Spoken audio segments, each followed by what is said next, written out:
Sahabat Galilea yang dikasih Tuhan, nama saya William Wijaya. Bapak Ibu, hari ini ada sebuah ungkapan bahwa tak kenal maka tak sayang. Nah, tapi ternyata kalau Bapak Ibu berpikir bahwa ungkapan ini juga berlaku loh untuk hubungan kita dengan Tuhan. Maksudnya apa? Banyak dari kita hari ini yang tidak mengenal Allah gitu. Banyak kita hari ini mengaku Kristen gitu, tapi hanya tahu Tuhan. Tapi kita tidak kenal Dia secara pribadi gitu. Maka selalu yang menjadi pertanyaannya bukan apakah kamu tahu Tuhan, tapi apakah kamu kenal Dia dalam hidupmu? Gitu. Apakah Bapak Ibu Saudara sekalian mengenal Tuhan secara pribadi dalam hidup masing-masing Bapak Ibu Saudara? Nah, saya mau ambil dari satu perikop gitu ya.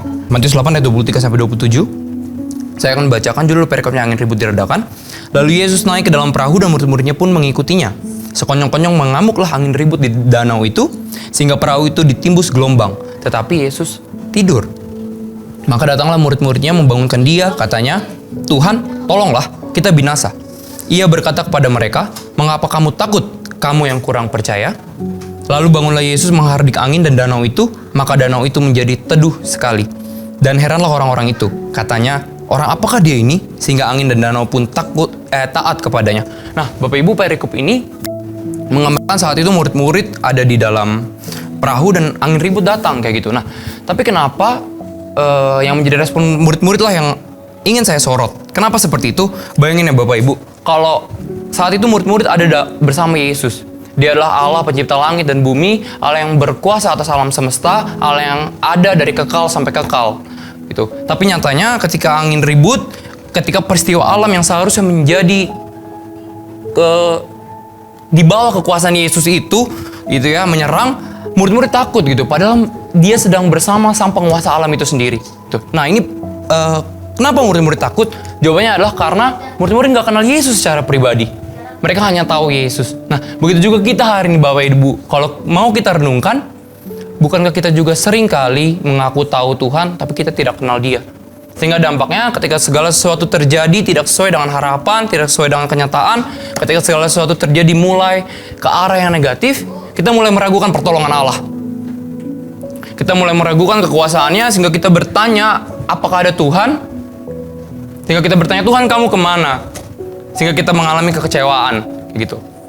Nah, tapi masalahnya, menurut saya salah satu penghambat kita tidak bisa mengenal Allah sebagaimana adanya Allah adalah karena kita punya ego. Ego kita tidak pernah mau dilepas ketika kita mengenal Allah. Maksudnya apa? Allah adalah Allah yang pribadi. Dia Allah yang pribadi, maka Dia punya standar, Dia punya pikiran, dan Dia punya kehendak, dan itu bisa berbeda dengan kita sebagai manusia. Kalau kita hari ini sama manusia, kita bisa punya jalan masing-masing, kita bisa punya pikiran masing-masing, kita bisa punya kehendak masing-masing. Masa iya Allah yang adalah Allah tidak boleh seperti itu? Hari ini kita tanpa sadar kita menuntut Allah untuk menjadi seperti apa yang kita mau. Kita menuntut Allah untuk memberkati, menyembuhkan, selalu ada untuk kita, memberikan kemakmuran dan sebagainya. Tapi Allah adalah Allah. Dia pribadi dan Dia bisa berbeda kehendak, beda pikiran, beda jalan, beda metode dari kita. Dan ini bukan antara manusia dengan manusia, tapi ini antara manusia dengan Allah. Kita dengan Allah. Kita yang adalah ciptaan, seharusnya bukan kita yang mengatur Allah, tapi kita yang ikut jalan-jalan pencipta kita. Maka dari itu, Bapak Ibu, melalui pesan ini, saya mau ajak Bapak Ibu sama-sama, yuk kita renungi apa kita sungguh-sungguh mengenal Allah. Dan yuk, mulailah melepaskan ego, rendahkan hati, dan mari kita buka diri kita, buka pandangan kita untuk menerima Allah sebagaimana adanya Allah.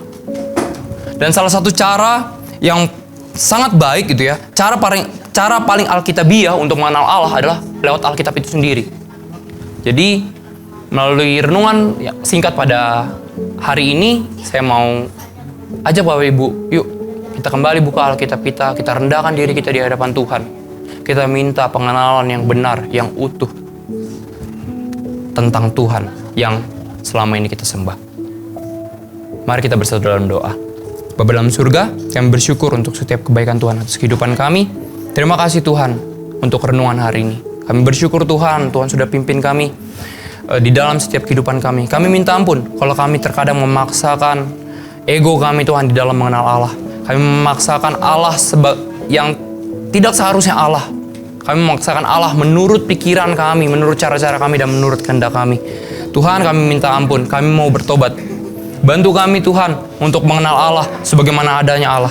Bantu kami Bapa untuk mengenal Engkau sebagaimana Engkau ingin dikenal. Bantu kami untuk merendahkan hati kami, untuk melepas ego kami di dalam mengenal Tuhan. Di dalam nama Tuhan Yesus Kristus kami sudah berdoa dan mengucap syukur. Terima kasih Tuhan. Haleluya. Amin. Sampai berjumpa lagi. Tuhan Yesus memberkati.